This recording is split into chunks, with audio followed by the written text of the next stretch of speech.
Well, as you can see, I've been picking up a lot of chainsaws lately, but this one I'm particularly excited about. What we have here is a free, you heard that right, a free Poulan Wild Thing. Let's pull it out of the box and let's see if we can get it to run. It's got beautiful compression. Looks like it's in pretty decent shape. Let's take it over to the bench. All right, so first things first, let's tip it on its side here. We're gonna go ahead and check the fuel, see what it looks like and smells like. It doesn't look like there's much in there. There's a little bit in there. I don't know if you guys can see that. Doesn't look bad. It doesn't smell bad. Let's go ahead and top it off with some fresh fuel. And we'll go ahead and see if the primer bulb is working. All right, let's go ahead and see if the fuel primer is working. It is. Yep, I got fuel. All right, so she's primed. Let's go ahead and pull the choke out on it. When you pull the choke out on these, it puts the start button in start. So we'll prime up 2 more times. And then it's telling us we're gonna wanna pull it 5 times, put the half choke, and then pull again. So let's see if it wants to do that. All right, so I went ahead and took the top cover off and the side cover here. I think the clutch was a little stuck. It's definitely not great. It's gonna probably need a new clutch, if I had to guess. I put a little bit of Marvel Mystery Oil down the cylinder, pulled it over many times. It pulls over beautifully now. So we're gonna go ahead and see if we can get started now. All right, let's see if she wants to run now.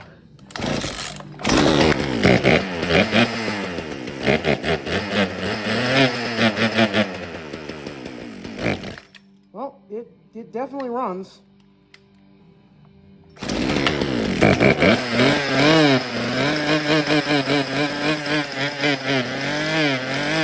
Well, now we at least know we're not wasting our time. I'm gonna go ahead and mess with the carb a little bit, adjust it a little bit, go ahead and see if I can get it to run properly. Then we can put it back together and clean it up.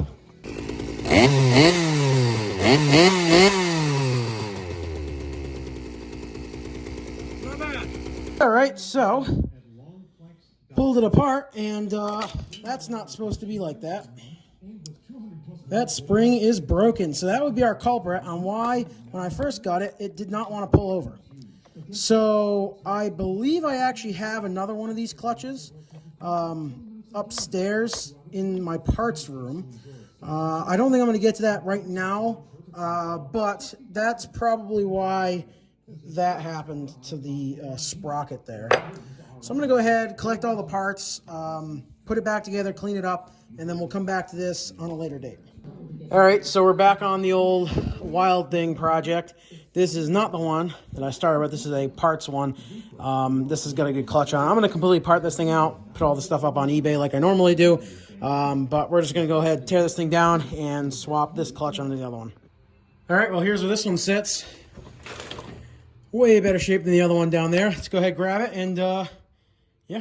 All right, so yeah, we got to replace the clutch there. I'm pretty sure this is going to be our exact one. Looks to be good.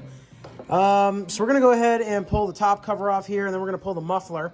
Reason I want to pull the muffler is that's kind of how I get in there, and I either put like a piece of rope or some pieces like paper towel or something in the cylinder so that it doesn't keep spinning. I'm sure there's other ways of doing that that I don't know about, but that's how I do it. A lot of times these mufflers like to be a pain in the ass to take apart. Nice and stuck in there. Let me get 2 hands on that, get that out. We'll go ahead and pull these 2 bolts out, or they're like Allen head bolts, something like that. I'm actually gonna mess with this exhaust. I kind of want to port this saw, so I got the other exhaust off the other one there, so maybe I'll mess with that one. But for now, I think we'll probably just put it back to stock, but we'll see. All right, so all we gotta do is get our punch and a hammer, and we're just gonna go ahead and pound this off. It spins that way off, and then we'll go ahead and install the new one. And I think likely I'm going to use a different one of these that I have that's a little less worn. But yeah, we'll see. Well, that wasn't bad at all, actually. That's probably one of the easier ones I've ever done. Take it all the way off. Yeah, it's just it's just falling apart in my hands. Look at that. That's probably why this thing was free. There's that. Get ourselves our washer. And get this rear plate. I think I'll just leave this rear plate in there, and we'll get this all on there and mount it up. So here we're replacing it with this new one out of a parts unit, which for those of you who don't know what I do, I part stuff out, and this is pretty much, I'm just using one of my parts. You know, some other person can buy whatever else. I got plenty more upstairs. It's all tightened down. Go ahead and get this on. Interesting. That should be spinning free. Okay, let me look into this. All right, well, that's on there. That sounds pretty decent. So we'll go ahead and this is on the outside like that, and then we got our little E-clip here. All right, well, that's all together. Get the bar on. We're gonna go ahead and tighten this down, and then we'll put it all back together and see if she wants to run right. We're gonna go ahead and put the exhaust back on it. I know I said I might port this thing. I still am planning on doing that. Just not tonight. I don't feel like it, and it's also getting late, so I kind of want to head inside at some point, but let's get this thing all back together. All right, well, it's all back together. Let's go ahead and see if she wants to fire up again. All right, so if I remember right, our primer bulb works. It does. That's good. Pull our choke all the way out. And then let's give her a couple of pulls. Oh, nice.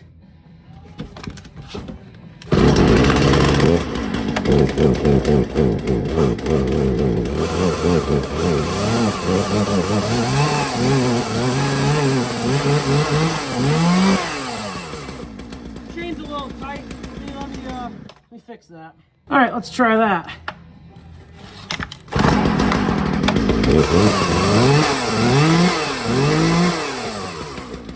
Still a little tight.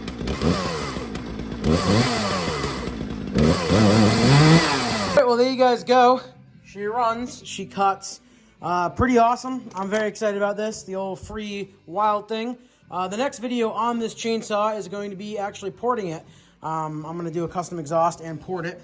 And just out of curiosity, what is the way, how do you want to gauge how tight your chain is? I've said this many times before, I'm pretty much brand new to the chainsaw world. I learned a little bit about them in school, but I'm just trying to, you know, expand my knowledge in the small engine world. I've heard some people say you want 3 full links above the bar, but that even seems too tight. I don't know. I'm being totally honest. Just please let me know. Constructive criticism is great, just so I know what to do the next time. But she runs, she cuts, so there you go. Thanks for watching.